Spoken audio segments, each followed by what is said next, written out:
ഈ കേസുമായി ബന്ധപ്പെട്ട് ഇപ്പോൾ പരാതിക്കാരന്റെ പ്രതികരണം വരികയാണ്. അനീഷ് ബാബുവിന്റെ പ്രതികരണം. ഏജന്റുമാരെന്ന് പറഞ്ഞ ആളുകൾ എന്ത് വാഗ്ദാനം ചെയ്ത് എങ്ങനെയാണ് സമീപിക്കുന്നത്? അല്ല, ഇവർ നമ്മുടെ കേസ് ഒത്തുതീർപ്പാക്കാനും പറഞ്ഞിട്ടാണ് എന്നെ സമീപിക്കുന്നത്. നമ്മുടെ ഫോണിൽ വിളിച്ചിട്ട് അത് നമ്മുടെ ചോയ്സാണ്, നിങ്ങൾക്ക് കുറച്ച് സമയം അവരുമായിട്ടൊന്ന് സംസാരിക്കുക എന്ന് പറഞ്ഞിട്ടാണ് നമ്മളെ സമീപിക്കുന്നത്.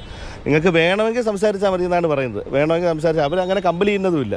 അങ്ങനെ ഞാൻ ആദ്യം വിചാരിച്ച് വേണ്ട, ഇത് തള്ളി വിട്ടതാണ്. പിന്നെ എന്തായാലും ഒന്ന് പോയി നോക്കാമെന്ന് വിചാരിച്ചിട്ടാണ് അവനെ ആദ്യം ഫസ്റ്റ് മീറ്റ് ചെയ്യുന്നത് കലൂർ സ്റ്റേഡിയത്തിൻ്റെ ആ ഭാഗത്ത് വെച്ചാണ് മീറ്റ് ചെയ്യുന്നത്. അപ്പോൾ മീറ്റ് ചെയ്യുന്ന സമയത്ത് ഞാൻ ഇവൻ സംസാരിക്കുന്നതൊക്കെ റെക്കോർഡ് ചെയ്യാനായിട്ട് വണ്ടിക്കകത്തെല്ലാം ഞാൻ വേറൊരു ഫോണും എല്ലാം ഇടിയിൽ വെച്ചായിരുന്നു. പക്ഷേ അവൻ വളരെ ഇതായിട്ട് അവൻ്റെ വണ്ടിക്കകത്ത് കയറാൻ പറഞ്ഞു. എന്നിട്ട് എൻ്റെ വണ്ടിയിലും കയറിയില്ല.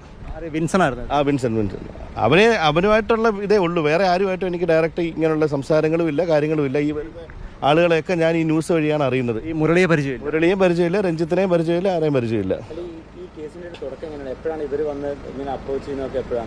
അതായത് നമുക്ക് സുപ്രീം കോടതി വരെ ഞാൻ ഇതിൻ്റെ ബെയിലിന് ഇട്ടിട്ടുണ്ടായിരുന്നു. അപ്പോൾ ഒരു 14 days പ്രയർലി നമുക്ക് അറസ്റ്റ് ചെയ്യണമെന്നുണ്ടെങ്കിൽ അങ്ങനെ ഇത് തരണമെന്നും പറഞ്ഞാണ് നമുക്ക് ഇത് തന്നത്.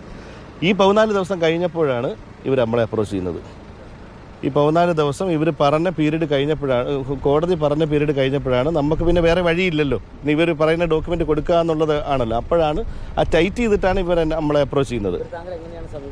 ഫോൺ വഴിയാണ് വിളിക്കുന്നത്. ഫോണിൽ വിളിച്ചിട്ട് ഈ ഞാൻ നേരത്തെ പറഞ്ഞില്ലേ ആ കാര്യങ്ങളൊക്കെ തന്നെ, അതായത് സെറ്റിൽ ചെയ്യാം.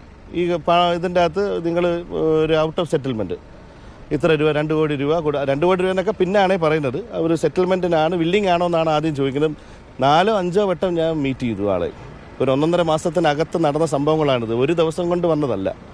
ഈ 1.5 മാസത്തിൻ്റെ അകത്ത് നമ്മൾ ഇതിൻ്റെ പുറകെ നടന്ന് ഞാനൊരു 5-6 വട്ടം തൂത്തുക്കുടിയിൽ ഇവിടെ വന്നിട്ടുണ്ട്, ഈ ഒരു കാരണത്തിന് വേണ്ടി മാത്രം. ഏത് കാലയളവിലാണ്? അതെ കൃത്യമായി 1.5 മാസത്തിന് അത്രത്തോളം അത്രയും അത് ഇത്രയും പറയേണ്ടത് ഇത്രയും കൃത്യമായിട്ട് എത്തിച്ചത് വിജിലൻസിൻ്റെ അവർ പ്ലാൻ ചെയ്ത കൃത്യമായിട്ടുള്ള ഇതിൻ്റെ അകത്തൂടെ അല്ലെ. നമ്മൾ ED ഉദ്യോഗസ്ഥർക്ക് ഇതിൽ പങ്കുണ്ടെന്ന് താങ്കൾക്ക് എപ്പോഴാണ് തോന്നിയത്? ഇവൻ പറഞ്ഞ ഹിന്ദികളെല്ലാം, അതായത് എനിക്ക് മെയിൽ വരുന്നതും ഈ പറഞ്ഞ ആൾ വിളിക്കുമെന്ന് പറഞ്ഞത്, ഈ പറഞ്ഞ കാര്യങ്ങളൊക്കെ കൃത്യമായിരുന്നു. പിന്നെ അത് കഴിഞ്ഞിട്ട് നമ്മൾ ഈ സെറ്റിൽമെൻറ്റിന് ഒരുങ്ങി എന്ന് കഴിഞ്ഞപ്പോഴത്തേന് പിന്നെ ഇവരെന്നെ വിളിച്ചിട്ടേ ഇല്ല. സാധാരണ നമുക്കൊരു സമൻസ് വന്നിട്ട് ഒരു സമൻസ് വന്നപ്പോൾ ഞാൻ അതിൻ്റെ അകത്ത് എനിക്ക് ഇപ്പം ബുദ്ധിമുട്ടുണ്ട് വരാനെന്ന് പറഞ്ഞുകൊണ്ട് മെയിലിട്ടായിരുന്നു. ആ മെയിലിട്ട സമയം തൊട്ട് അവരെന്തുകൊണ്ട് വന്നില്ല, വന്നേ പറ്റൂ കണ്ടിന്യൂസ് എന്നെ വിളിച്ച് അത്രത്തോളം വിളിച്ച് ഇതുണ്ട്. പക്ഷേ ഇവർ പറഞ്ഞ നമ്മുടെ ഒരു സെറ്റിൽമെൻറ്റിന് വില്ലിങ് ഞാൻ അറിഞ്ഞതിന് ശേഷം പിന്നെ ഇവരുടെ വിളിയേ വന്നിട്ടില്ല. ഇപ്പം വിജിലൻസ് കൊടുത്ത റിപ്പോർട്ടിൽ 1-ാം പ്രതിയെ ചേർത്തിരിക്കുന്നത് ED അസിസ്റ്റന്റ് ഡയറക്ടർ ശേഖർ കുമാറിനെ. അദ്ദേഹവുമായി ഇപ്പോഴും നേരിട്ട് കോൺടാക്ട് ഉണ്ടായിരുന്നു? ഇല്ലില്ല, നേരിട്ട് കോൺടാക്ട്. അദ്ദേഹത്തിൻ്റെ പേര് ഇവർ പറഞ്ഞിരുന്നു? ആര്? പിന്നെ തീർച്ചയായിട്ടും പറഞ്ഞിരുന്നു. എന്താണ് പറഞ്ഞത്? ഞാൻ റിപ്പോർട്ട് ചെയ്യേണ്ട ആൾ ശേഖറാണ്. ഇപ്പം ലാസ്റ്റ് ഈ ട്രാപ്പ് നടക്കുന്ന ആ സമയത്ത് ഇവൻ എന്നോട് പറയുന്നതെന്ന് പറഞ്ഞാൽ പേയ്മെൻറ്റ് കൊടുത്ത് 2 ലക്ഷം രൂപ അവൻ്റെ കൈ കൊടുത്ത് പോയി സ്റ്റേറ്റ്മെൻറ്റ് കൊടുത്ത്. അപ്പം 4:30 വൈകിട്ടായി. 5 മണിയാകുമ്പോഴത്തേന് നേരെ പോയി ശേഖരനെ പോയി കണ്ടോളാനാണ് പറഞ്ഞത്. എവിടെ വെച്ച് കാണാനാണ്? ED ഓഫീസിനകത്ത് ഒഫീഷ്യലി പോയി കാണാനാണ് പറഞ്ഞത്. ഈ ഉദ്യോഗസ്ഥരുടെ പെരുമാറ്റം അവർ നേരിട്ട് ഇങ്ങനെ കൈക്കൂലി എന്തെങ്കിലും ഇപ്പോൾ ആവശ്യപ്പെടുന്നുണ്ട്? ഇല്ല. അവർ നമ്മളെ മാക്സിമം ഈ ഡോക്യുമെന്റിന് വേണ്ടിയിട്ട് നമ്മളോട് ഇങ്ങനെ സംസാരിക്കുകയാണ്. ഒരു പോലീസ് സ്റ്റേഷനിൽ ചെന്ന ഒരു കുറ്റവാളിയോട് നമ്മൾ എങ്ങനെയാണ് അവിടെ പെരുമാറുന്നത്, അതിൻ്റെ വേറൊരു ലെവലാണ്. ഇവർ നമ്മളെ അടിക്കുന്നില്ലെന്നേ ഉള്ളൂ, അതുപോലെ നമ്മളെ ത്രട്ടൺ ചെയ്ത് സംസാരിക്കും. അത് ഈ രാധാകൃഷ്ണൻ എന്ന് പറഞ്ഞിട്ട് പുള്ളിയുടെ പേരെനിക്ക് കൃത്യമാണോ എന്ന് ഇപ്പോഴും അറിയില്ല. മലയാളിയായിരുന്നു. അന്ന് ഒരു വട്ടം ഞാൻ പുള്ളിയെ കണ്ടിട്ടുള്ളൂ. പുള്ളിയുടെ ഏറ്റവും ടോപ്പിലാണ് പുള്ളിയുടെ ക്യാബിൻ. ആ ക്യാബിൻ്റെ അകത്ത് വെച്ചിട്ടാണ് പുള്ളിയെ കാണുന്നത്. മലയാളിയാണെന്ന് എനിക്ക് അറിയില്ലായിരുന്നു.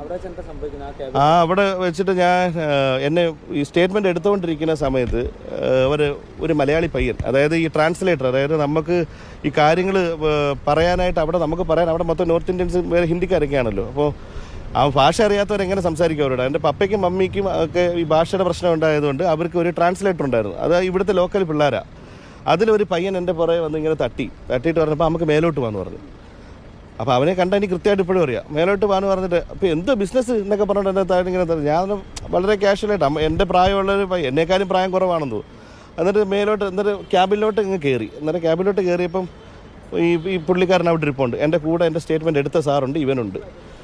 എന്നിട്ട് ഇപ്പോൾ ഞാൻ ഈ പുള്ളിക്കാരനോട് പറയുകയാണ്, ഞാൻ ഇംഗ്ലീഷിലാണ്, അപ്പം പുള്ളി മലയാളിയാണെന്ന് എനിക്കറിയില്ല. അപ്പോൾ പുള്ളി അടുത്ത് ഞാനിങ്ങനെ ഇംഗ്ലീഷിൽ ഇങ്ങനെ പറഞ്ഞു, എനിക്കിങ്ങനെ സംഭവിച്ചു പോയതാണ്, 8 വർഷം മുമ്പ് ഇതുപോലെ എൻ്റെ കമ്പനി ഇതായി പോയതാണ്, ഞാൻ അങ്ങോട്ട് പോയിട്ടില്ല, ഇത്രയും നേരമായിട്ട് അങ്ങനെ അവിടെ കമ്പനിയായിട്ട് ബിസിനസ് ഒന്നും ചെയ്തിട്ടില്ല, 1 വർഷം ആയതേ ഉള്ളൂ ഞാൻ വീണ്ടും എൻ്റെ ബിസിനസ് തുടങ്ങിയിട്ട്, അത് ട്രേഡിങ് മാത്രമേ ഞാൻ ചെയ്യുന്നുള്ളൂ, വേറെ ഒന്നും ചെയ്യുന്നില്ല.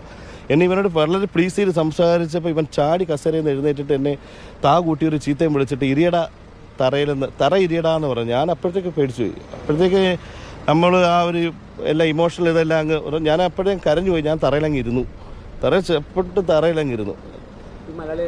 മലയാളി ഉദ്യോഗസ്ഥരെ. അപ്പോൾ ഈ മലയാളി പയ്യനും ഉണ്ട് അതിൻ്റെ അകത്ത്, ഇവനും ഉണ്ട്. അപ്പോൾ എനിക്ക് അന്നേരം മനസ്സിലായി ഇവർക്കൊന്നും ഭാവത്തിന് ഫേസിനൊന്നും ഒരു മാറ്റമില്ല. അപ്പോൾ ഇത് സ്ഥിരം അവിടെ നടക്കുന്നത്, ഇങ്ങനെയുള്ള ത്രെട്ടനിങ് അവിടെ നടക്കുന്നുള്ളത് അപ്പോൾ എനിക്ക് കൃത്യമായിട്ട് മനസ്സിലായി. എന്നിട്ട് ഇവൻ എന്നോട് ഇത്രയും പെട്ടെന്ന് ഡോക്യുമെന്റ് സബ്മിറ്റ് ചെയ്തില്ലെങ്കിൽ നിനക്കറിയാമോ ഈ കോടതി, സുപ്രീം കോടതി എന്നെ എന്തോ ചെയ്യാനാ, ഇങ്ങനെയാണ് ഹൈക്കോടതി ഞങ്ങൾ എന്ത് ചെയ്യാനാ, നമ്മൾ പറയുന്നതിന് അപ്പുറത്ത് അങ്ങനെയുള്ള ഇതൊന്നും വെറുതെ ഞാൻ പറയുന്നതല്ല, ഇതൊന്നും പറയാണ്ടാന്ന് വിചാരിച്ച് നമ്മളിതെല്ലാം എങ്ങനെയെങ്കിലും ഇത് പ്രശ്നം തീരട്ടെന്ന് വിചാരിച്ചിട്ടങ്ങ് ഒതുക്കി തീർക്കാന്നുള്ള രീതിയിൽ. കാരണം എൻ്റെ ഫാമിലി, എൻ്റെ പപ്പ മമ്മി ഇവരെല്ലാം ഒത്തിരി അനുഭവിച്ചതാണ്, കുറേ അനുഭവിച്ച് നമ്മൾ പിന്നെ ജീവിതത്തിലോട്ട് തിരിച്ചു വരുമ്പോഴാണ് ഇവന്മാരിങ്ങനെ വീണ്ടും തുടങ്ങുന്നത്. അപ്പോൾ ഞാൻ ദൈവം, ഈ രാജ്യത്ത് ഇത്രയും വലിയ ഒരു ഓർഗനൈസേഷൻ, കള്ളപ്പണം പിടിക്കാൻ വെച്ചിരിക്കുന്ന ഒരു ഓർഗനൈസേഷൻ, അവന്മാർ തന്നെ ഏറ്റവും വലിയ കള്ളന്മാരാണെന്ന് വിചാരിക്കുമ്പോൾ നമ്മൾ പിന്നെ ആരോട് പോയി പറയും?